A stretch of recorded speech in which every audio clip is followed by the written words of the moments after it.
Stop Fresh Morning. Stop Fresh Morning. Mosley, on ne parlera pas de politique ce matin? Non, on ne parlera pas de politique. On va revenir sur la série d'émissions qu'on organise depuis un bon bout de temps avec le ministère de l'Entrepreneuriat.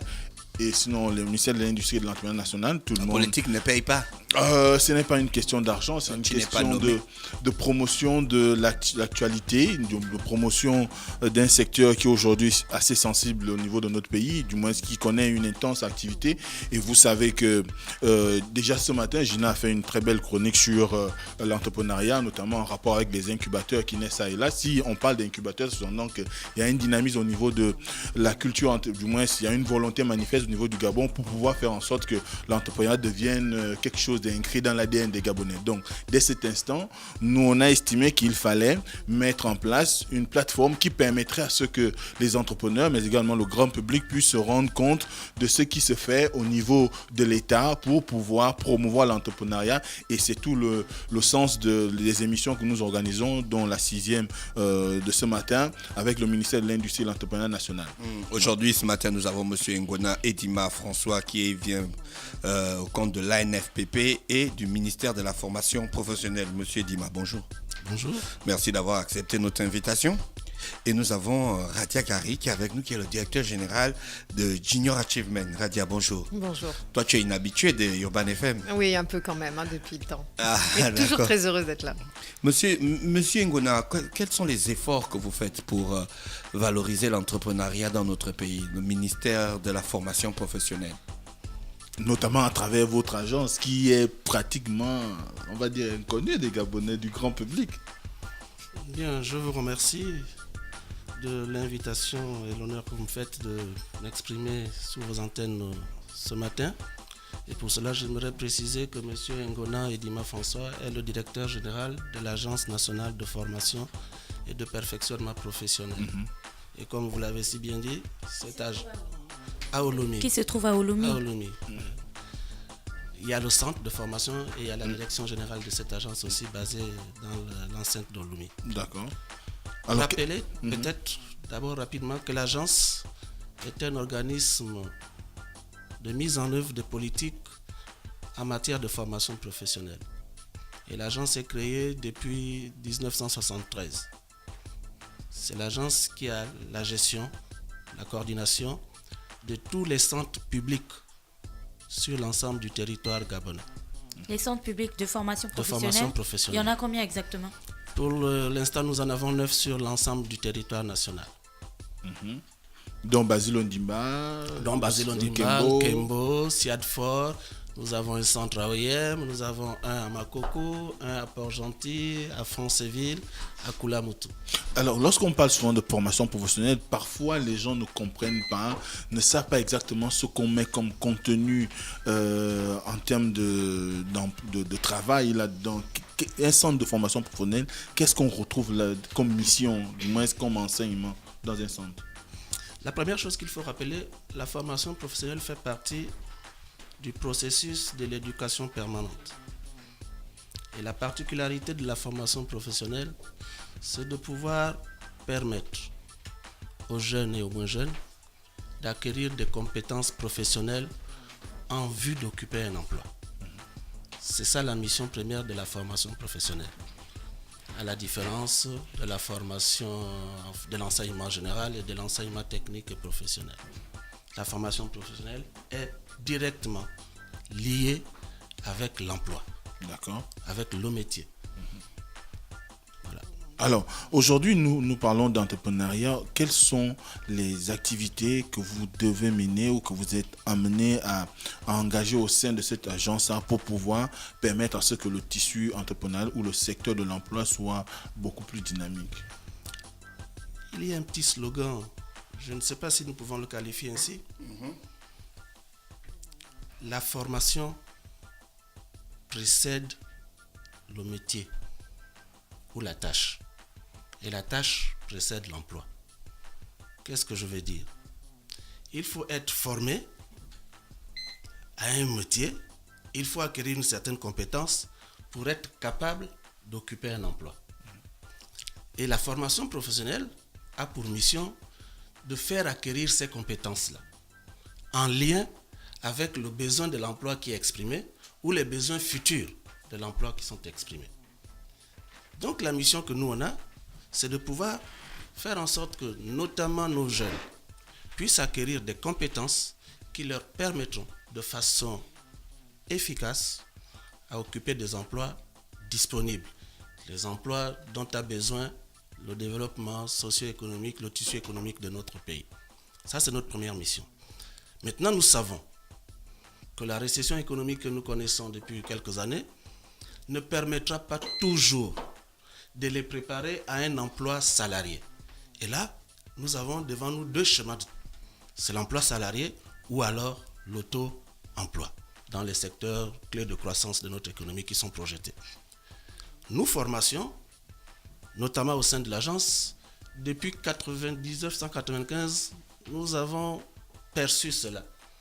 Et nous avons mis en place avec la collaboration en ce temps-là du PIDRH et la coopération canadienne et la Direction générale des petites et moyennes entreprises, un projet qui est devenu un programme et une direction permanente au sein de l'agence, c'est le programme intégré d'appui et de formation à l'entrepreneuriat. Quelle était la mission visée? Nous savons que tous ceux que nous allons former ne pouvant pas toujours être dans des emplois salariés, dans des entreprises, il fallait leur donner cette culture entrepreneuriale très tôt pour pouvoir permettre à ces personnes-là de se prendre en charge, de se mettre en coopérative, tout ce que vous pouvez voir, pour effectivement faire des entrepreneurs locaux assez dynamiques pour une économie nationale dynamique. Et ça, nous avons ce programme qui a duré depuis un moment. Nous avons fait certaines bonnes expériences dans ce temps. Et nous pensons aujourd'hui encore qu'il faut redynamiser ce pan et qu'il faut le faire très tôt. Parce que même si demain et après-demain, avec les projections économiques que le chef de l'État a bien voulu nous présenter pour l'ORE 2025 dans le PRE ou le PSGE, nous voyons que là aussi, il y a des secteurs où on aura besoin de voir des jeunes Gabonais être des leviers économiques à travers leurs petites structures qu'ils devront créer. Donc l'entrepreneuriat pour nous va bien de pair avec le fait que nous devons donner des compétences qui permettent d'occuper un emploi. Mais pour nous, l'emploi est vu sur le sens large, c'est bien l'emploi salarié ou l'auto-emploi. Et pour cela, il faut que nous prenions en compte le volet entrepreneuriat. Moi, j'ai envie de me tourner vers Madame Garrigue. Radia, ça va faire 5 ans. Vous avez célébré il n'y a pas longtemps la 5e année de JA Gabon, qui fait partie de JA Worldwide. Est-ce qu'aujourd'hui, quand vous regardez le parcours qu'a pris JA Gabon, vous pensez qu'on a atteint les résultats ou qu'on est sur le chemin, vous qui êtes au contact de ces entrepreneurs tous les jours? Non, ce serait très prétentieux de dire qu'on a atteint les résultats. On fait notre bilan assez régulièrement et objectivement, je pense que là où JA Gabon a le plus eu d'impact, concrètement, c'est dans le changement de l'état d'esprit des jeunes, concrètement. Et puis, on parle aujourd'hui beaucoup entrepreneuriat. La preuve, c'est ce qui nous réunit aujourd'hui. On a un ministère de l'entrepreneuriat national aussi depuis des années maintenant. Donc, il y a des incubateurs qui se sont montés. L'écosystème s'est structuré. Donc là, je pense qu'on a joué un rôle majeur, oui, par rapport à ça. Ce changement de mentalité, oui, concrètement. Ensuite, c'est un long chemin, c'est un long process, l'entrepreneuriat. Ça ne se fait pas en 5 ans, très honnêtement. Je pense qu'on peut espérer des résultats sur 10, 15 ans. Donc il y a encore beaucoup de travail à faire. Je pense qu'on va parler de tout ce qui est incubateur dans les universités un peu plus tard, mais il y a, comme le disait le directeur général de la FPP, il faut commencer tôt, le plus tôt possible, pour changer vraiment les mentalités. Mais jusqu'à aujourd'hui, on est encore heurté par les blocages des familles, par exemple. C'est-à-dire que même quand les jeunes veulent s'investir dans l'entrepreneuriat et monter leur propre entreprise, on va avoir le grand frère, le papa, la maman qui va lui dire non, va d'abord chercher un job, quoi. Et grosso modo, si tu trouves pas à ce moment-là, fais-le. Mais c'est pas ça l'entrepreneuriat, c'est pas une roue de secours, c'est pas le deuxième choix. C'est un peu comme le problème de la formation professionnelle par rapport à l'enseignement général. C'est un choix de vie, en fait. Et il faut qu'on continue à travailler tous ensemble, main dans la main, comme on est en train de faire aujourd'hui, pour essayer d'avoir un impact plus fort. Justement, le directeur parlait des formations dans les secteurs clés. Aujourd'hui, je prends un exemple, je ne sais pas si c'est un des secteurs clés, électricité industrielle. Quelqu'un va au centre de formation professionnelle de Lomé et il fait électricité industrielle. Comment est-ce que vous faites comprendre à cette personne ou comment est-ce que vous l'aidez à développer ou à s'investir dans l'entrepreneuriat quand au sortir des centres de formation professionnelle, tout le monde sait que la première chose qu'on va rechercher, c'est le travail?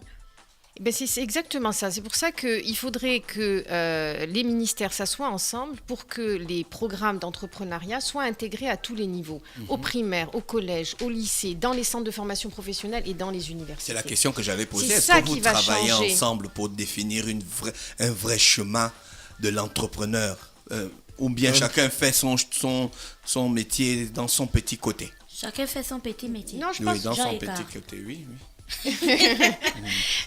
Nous, on a eu des actions diverses. Hein.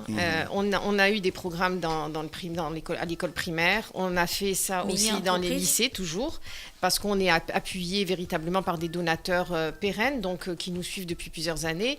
Là, on va commencer maintenant à l'université à avoir des programmes, mais honnêtement, on le fait sur fonds propres via la levée de fonds qu'on fait nous-mêmes auprès des entreprises.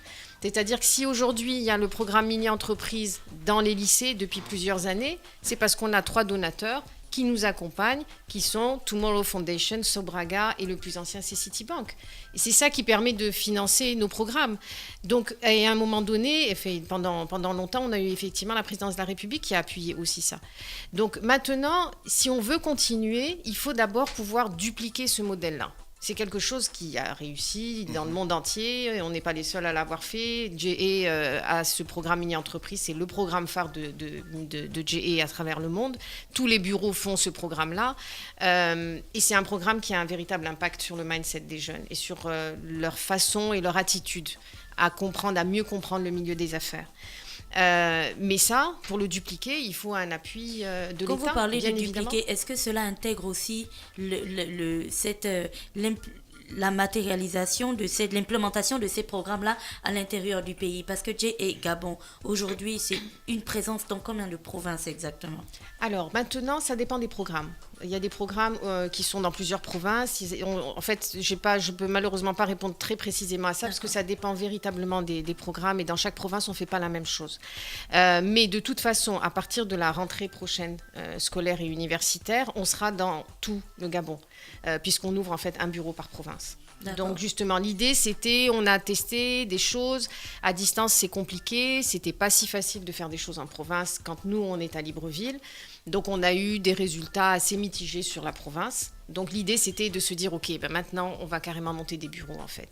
Et on a fait le choix stratégique, parce qu'on a eu aussi un mandat du gouvernement pour le faire, on a fait le choix de nous placer dans des établissements publics. Est-ce que vos bureaux qui vont se situer dans les différentes provinces prennent en compte les secteurs, on va dire, je n'ai pas envie de dire prioritaires, mais les secteurs stratégiques de ces provinces? Voilà. Exactement, non, totalement. C'est-à-dire que le travail qu'on a fait en amont, c'est qu'on a décidé de monter donc, un bureau dans donc chaque chef-lieu de chaque province et d'associer ça à un incubateur sectoriel.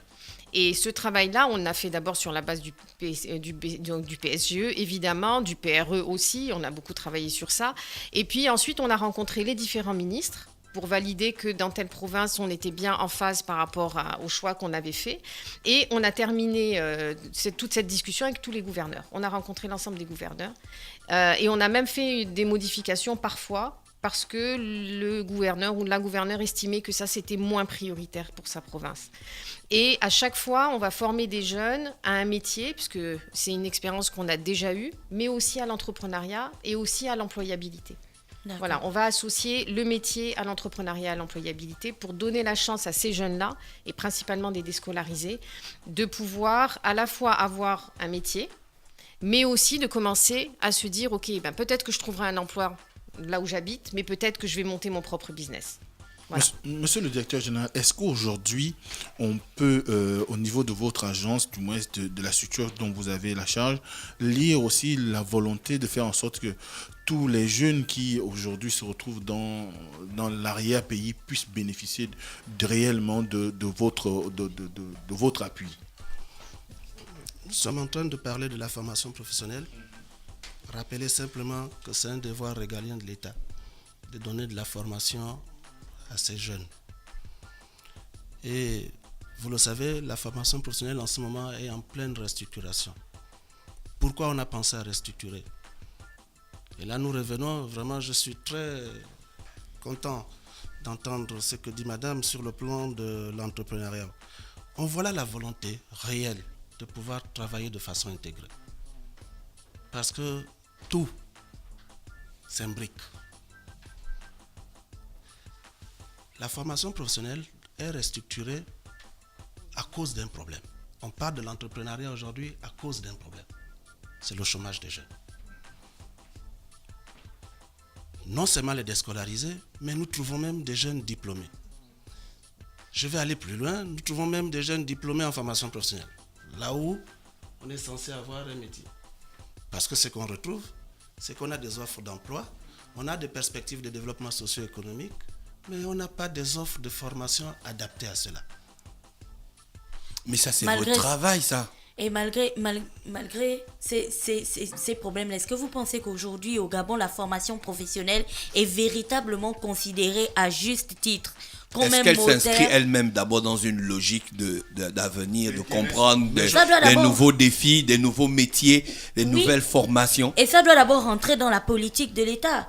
Avant que vous ne répondiez, monsieur le directeur général, j'ai fait un tour il n'y a pas longtemps au lycée technique. Le plateau technique du lycée technique, désolé pour la répétition, date de Mathusalem. Comment voulez-vous que ces étudiants qui sortent de là-bas, les élèves qui ont eu le bac, soient compétitifs lorsqu'ils ont des machines qui datent de l'époque avant même que leurs parents ne naissent? Ça n'a pas de sens. Ouais. C'est pourquoi je pense que je vais faire un effort de pédagogie. Et ce que je demande, c'est que les Gabonais soient aussi attentifs. Malheureusement, et là, Madame la directrice générale vient de le dire, si on ne change pas nos mentalités nous-mêmes, croyez-moi, ce n'est pas en criant que nous allons changer. Nous devons regarder les opportunités. La première démarche vers une évolution, c'est de reconnaître que là, ça va mal. Et je viens de vous le dire, que pourquoi nous sommes en pleine réforme. C'est parce qu'on a constaté que la formation professionnelle qui devrait mettre à la disposition des personnels adaptés ne le fait pas. Qu'est-ce qui constituait le frein pendant tout ce temps? Non, on laisse déjà ça, on a déjà reconnu que ça ne va pas. Voilà, c'est ça le problème. Allons-y. Moi, je préfère que nous regardions les perspectives. Et la réponse que le président instruit, c'est qu'il y a des secteurs de développement qui vont permettre de booster notre économie, qui vont permettre de créer des emplois dans les secteurs de croissance. Et la réponse que nous devons donner, puisque pour que ces secteurs-là soient boostés, il faut qu'ils aient des personnels adéquats. La réponse que doit donner aujourd'hui la formation professionnelle, et c'est ça, vers ça que nous allions, c'est de pouvoir répondre à ces besoins. Exactement. Il faut que les différentes régions de notre pays, les potentialités de ces régions-là, soient des potentialités qui soient prises en compte dans les filières, les offres de formation que nous devons... Est-ce qu'on a identifié les domaines clés? Voilà, les domaines d'avenir. Est-ce que vous avez identifié ça, la formation professionnelle? Alors, moi, j'ai envie de dire, je serais inquiet si c'est vous qui me posez la question. Vous non, savez... on a envie que vous nous, le on connaît. disiez. On n'a pas envie de... Nous, on connaît. Mais je vais... La plupart des... Est-ce que la plupart des Gabonais sont au courant? Vous voyez, Nous ne sommes pas l'État. je viens de vous dire une chose. Et il ne faut pas que nous allions dans tous les sens. D'accord. Nous répondons à quoi? À une commande.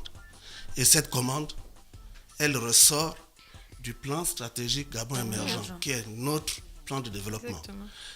On a essayé de le rendre plus praticable avec le PRG. Et là-dedans, on nous a sorti principalement 8 grandes filières que nous tous nous connaissons aujourd'hui. C'est l'agriculture, c'est le domaine du tourisme, restauration, c'est l'agro-industrie, c'est les BTP, le bois, etc. C'est le bois, vous voyez? C'est ça qui constitue le gros levier. Et effectivement, c'est dans ce type de filières pourvoyeuses d'emploi qu'il faut aller chercher les filières qui sont celles attendues par les entreprises actuelles, parce qu'ils ont ce besoin, mais aussi par le besoin futur. Et c'est ce qui fait que le plan de développement des établissements, je parlerai de la formation professionnelle, doit tenir compte de ça. Pour répondre à ça, il faut repartir à un souvenir. Pourquoi on ne répond plus aux besoins? Certainement les programmes, les curricula de formation ne sont plus adaptés. Tout à fait. Certainement les plateaux techniques, comme vous l'avez dit. Moi, je ne vais pas parler du lycée technique, moi, je vais parler des centres de formation. Centres de formation. Étant dans mon champ. Encore que la réforme, c'est les deux. Concerne tout le monde. Je le comprends parfaitement. C'est certainement aussi remettre à niveau les personnels et les administratifs. C'est peut-être aussi, et là c'est le plus important, c'est ça la grande innovation, c'est l'implémentation des nouveaux modes de gouvernement des établissements de formation professionnelle. Vous pensez à quelle nouvelle manière de les gérer? Partenariat public-privé. Un exemple. Pour que je sache quelle est la tâche, quels sont les modules, les curricula de formation à monter pour un électricien industriel, pour prendre votre exemple, il faut que celui qui l'utilise me dise voici les compétences attendues. Et si nous n'avons pas un lien, un mariage de raison, les AST, les analyses de situation de travail sont déterminées par le monde économique. Ce n'est pas le monde de la formation. Ce sont eux qui vous disent voici ce dont on a besoin. Et nous, on traduit ça sous forme maintenant des référentiels de formation, donc des curricula, pour pouvoir atteindre cette compétence voulue par l'entreprise. Et nous pensons que là, il faut que dans la gouvernance et dans tout le processus de formation, que les partenaires économiques soient impliqués. La définition des filières dans les régions pour plus de pertinence. Les modules de formation, il faut les monter avec leur présence. La mise en œuvre même de la formation, il faut les monter. Nous sommes en train de créer des centres de nouvelle génération. Bon, peut-être qu'on en parlera tout à l'heure quand on crée beaucoup de trucs au Gabon qui ne voient pas le jour. Malheureusement, depuis qu'on a commencé à lancer, on a relancé la radio, beaucoup de gens sont venus dire de formation on a créé en agriculture, on a créé vous savez, dans l'Angounier, qui n'est jamais, c'est sorti des terres. L'administration ne prend pas ses responsabilités à un moment donné. Mais mes frères et sœurs, vraiment j'insiste, vous savez. Monsieur le directeur général, comprenez notre frustration. Je le comprends parfaitement. Et c'est pourquoi je veux que nous sortons de cette frustration. D'accord. Parce que l'opportunité est réelle. Vous savez, vous êtes en train de dire, beaucoup de choses sont dites. Et j'en conviens avec vous. Il est temps que nous communiquions sur tout. Mettez la télévision un peu partout aussi pour savoir que tout n'est pas que discours. Il y a un centre sur la voie d'Akandala qui est déjà achevé. Un centre sectoriel en logistique et transport. Mais non, allez-y au moins le filmer. Et puis on va mettre ça sur une télé que la HAC a dit de ne pas d'aimer. Il faut dire que les choses se font. Non, osons un peu. Osons un peu. Ne restons pas dans ce pessimisme. Ça ne nous fait pas gagner. Je suis en train de vous conseiller aussi. Allez-y encore. Allez-y voir le centre sectoriel de dernière génération. Non, encore c'est notre maison. Ce centre-là, on l'a vu. Bon, alors, je sais pas on vous le que ça ne se fait pas. conseille. On est en train de faire et vous voyez que c'est la prise en compte de vraiment ces besoins nouveaux et adaptés qui amènent le gouvernement à faire cela. Et ça va demander, pour une telle gestion, de nouveaux comportements. La co-gestion. Quand on parle d'un centre sectoriel, il faut que les sectoriels vous accompagnent dans leur métier. Donc c'est un peu tout ces mots. Radia, est-ce que les entrepreneurs que vous rencontrez au quotidien ont intégré l'obligation de résultat dans ce qu'ils font? Je m'explique. Il y a eu beaucoup de concours au Gabon. Il y a eu beaucoup d'opportunités de financement au Gabon. On a donné de l'argent aux gens, mais après on se demande, est-ce que l'argent qu'on leur a donné, ils se rendent véritablement compte de pourquoi ils ont eu cet argent? Où sont les résultats? Est-ce que à GE Gabon, c'est l'une de vos priorités, l'obligation de résultat? Alors, à GE Gabon, évidemment, parce que ce que je disais tout à l'heure, on s'auto-évalue et on mesure notre impact chaque année. Donc, on fait vraiment tout ce travail-là et j'ai une équipe très objective, c'est-à-dire qu'on s'autocritique aussi sur ce qui a fonctionné et pas fonctionné. C'est totalement transparent chez nous, vraiment totalement. Maintenant, sur le plan des entrepreneurs, moi je le dis toujours, il y a énormément d'argent qui a été donné ou en tout cas mis à disposition par des canaux différents, des dispositifs différents aux jeunes. Je ne suis pas sûre qu'ils mesurent en fait encore ça. C'est-à-dire qu'il y a quand même un effort gouvernemental qui a été extrêmement fort. Je vais prendre prenant juste les concours déjà, mais le PRODES aussi aujourd'hui. Et c'est un très gros dispositif. Je ne suis pas sûre qu'ils mesurent véritablement la chance qu'ils ont en fait d'avoir tous ces dispositifs-là. Et ce que on discutait avant l'émission tout à l'heure, on discutait ensemble, et je pense qu'un des problèmes aussi, c'est que les jeunes ne vont pas toujours chercher l'info. Ils attendent toujours aussi que ça vienne vers eux. Il y a des choses qui se font réellement, il y a des choses concrètement qui se font, qui ont pris du retard, certes. Il y a un certain nombre de projets qui ont pris du retard. Avec les bailleurs de fonds, il y a eu un certain retard. Mais il y a quand même beaucoup de choses qui se font. Et après, ça va dépendre de la maturité aussi des entrepreneurs. Il y en a qui réalisent très très bien la chance qu'ils ont eue. Vous avez notre jeune Paulin Babessolo qui est passé ici. Il mesure totalement la chance qu'il a eue. Vous prenez TPS... c'est la même chose, il mesure totalement la chance qu'il a eue. Tout le monde n'a pas cette maturité-là aussi. Voilà. Donc ça va dépendre après d'un entrepreneur à l'autre. Alors, vous vous engagez désormais sur un programme qui va conduire à l'intégration, sinon à l'implémentation de l'animation de l'entrepreneuriat dans les universités. Oui. Sur quoi va tenir cette offre-là ?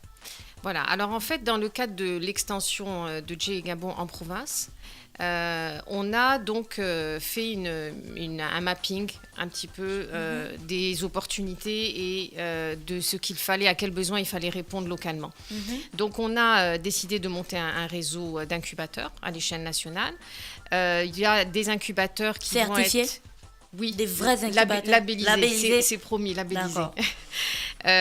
Donc la première étape, il y a deux modèles. Il y a un premier modèle qui est un centre, un espace d'incubation, comme on l'a appelé, qui sera soit dans un lycée technique, soit dans un centre de formation professionnelle, en fonction des disponibilités dans chacune des provinces.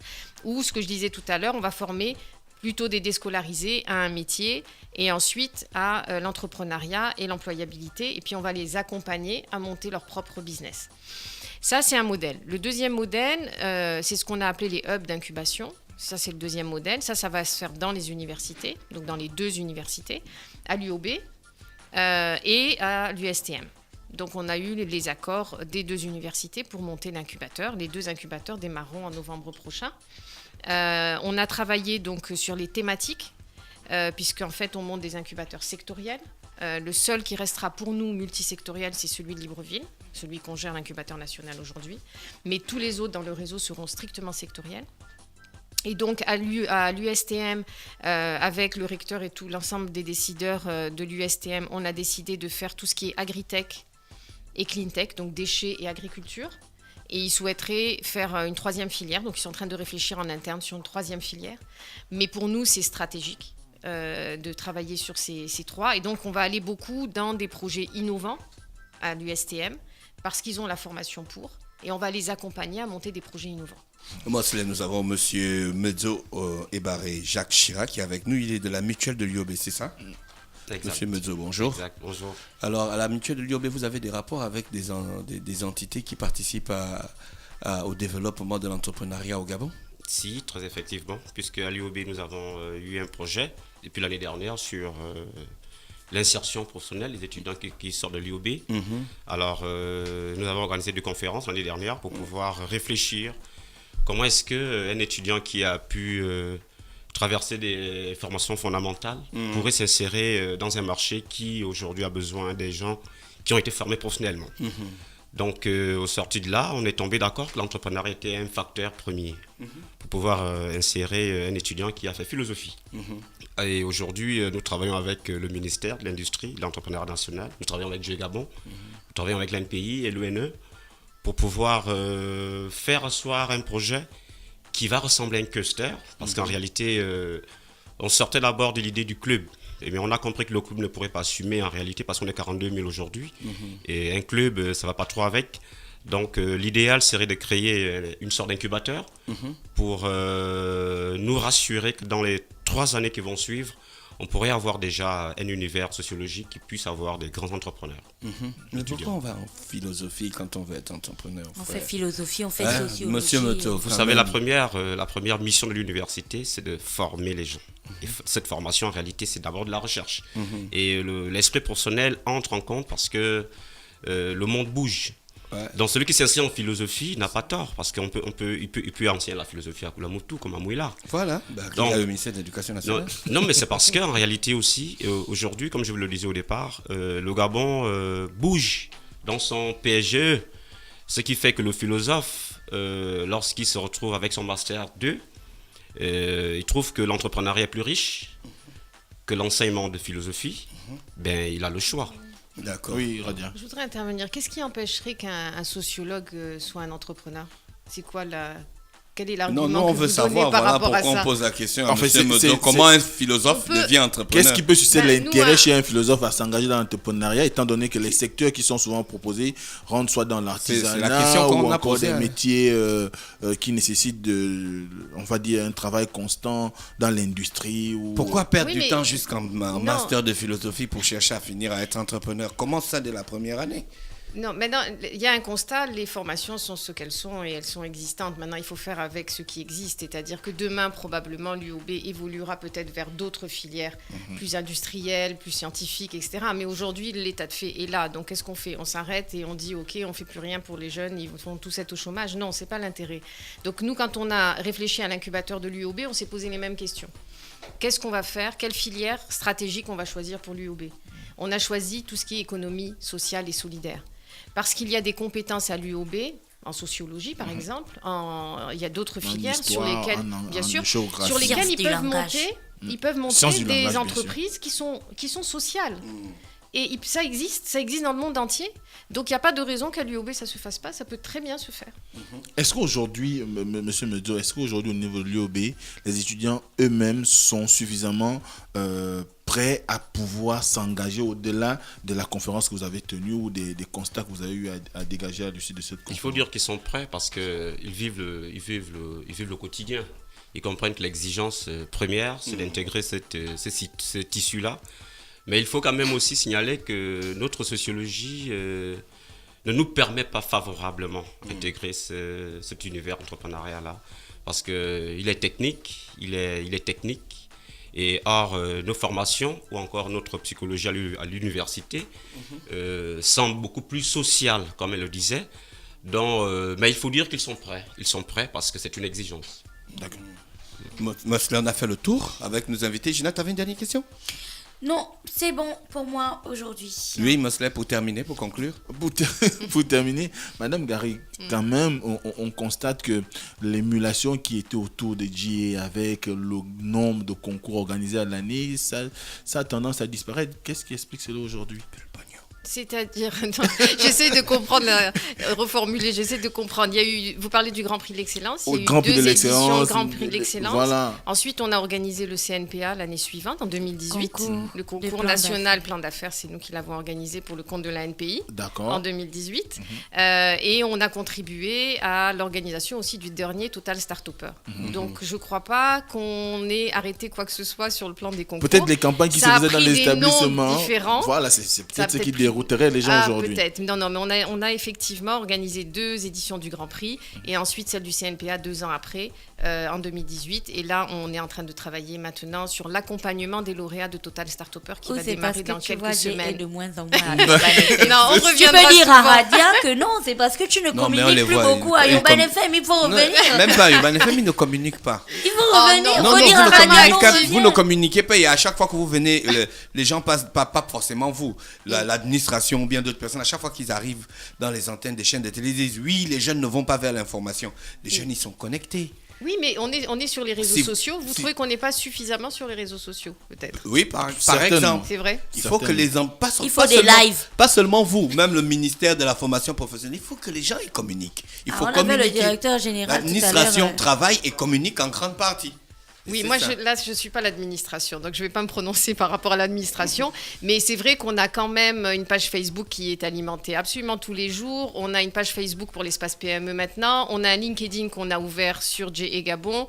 Et on a un Twitter qui est alimenté tous les jours. Et Jay Gabon va revenir à Urban FM. Voilà, c'est ça. J'ai bien reçu le message. Merci. à vous. Merci Mosley. Donc on a terminé notre entretien aujourd'hui avec l'émission numéro 6 du parcours de l'entrepreneur. Non, C'est ça? Exactement, qui avait pour thème entreprendre à l'université. connectés. Restez connectés sur les 104.5 Urban FM, la station urbaine dans le Da Fresh Morning, le réveil matinal le plus de la capitale sur la radio, la plus de la capitale. Merci à tous ceux qui étaient avec nous ce matin. Gina va vous contacter tour à tour pour les gagnants d'aujourd'hui. Est-ce qu'il y a la team Gina? La team Gina, non. Tout le monde est dans la team Da Fresh, désolé. Vous êtes des traîtres. Le soleil se lève à l'est et se couche à l'ouest. À l'ouest. Voilà. Donc vous avez gagné 5 billets pour assister au grand concert de Fally Ipupa. C'est dans quelques jours seulement. Le 25 mai. Le 25 mai, c'est pour la fête des mères. Ça va se tenir au Palais des Sports et de la Culture. Et donc Ariane, notre Ariane va vous appeler dans la journée pour récupérer vos 5 billets. Bon, 5 personnes, 5 billets. Et demain, il aura encore une autre question. Restez connectés sur les 104.5 Urban FM, la station urbaine. Da Fresh Morning.